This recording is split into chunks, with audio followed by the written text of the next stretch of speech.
Ankleshwar JD વિસ્તારમાં આવેલી Cadila pharmaceutical કંપનીમાં બ્લાસ્ટ બાદ આગ લાગવાની ઘટના સામે આવી હતી. ઘટનામાં 2 કામદારો ગંભીર રીતે દાઝી જતા તેમને સારવાર માટે વડોદરાની ખાનગી હોસ્પિટલમાં ખસેડવામાં આવ્યા છે.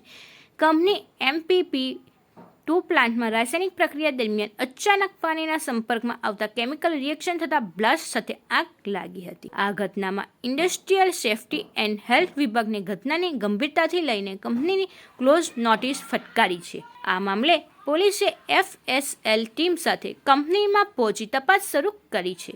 પ્રાથમિક તબક્કે બ્લાસ્ટના કારણો અને પ્લાન્ટમાં સેફ્ટી ધોરણોનો પ્લાન અંગે તપાસ હાથ ધરવામાં આવી રહી છે. આ અંગે ડીશ ટીમે જણાવ્યું હતું કે હાલ તપાસ કરાઈ છે અને કંપની મૌખિક બાદ હવે લેખિત ક્વોશ આપવામાં આવી રહ્યું છે. ટૂંકમાં બંને ઇજાગ્રસ્ત કર્મચારીની તબિયત સુધરશે એટલે તેમના પણ જવાબ લેવામાં આવશે.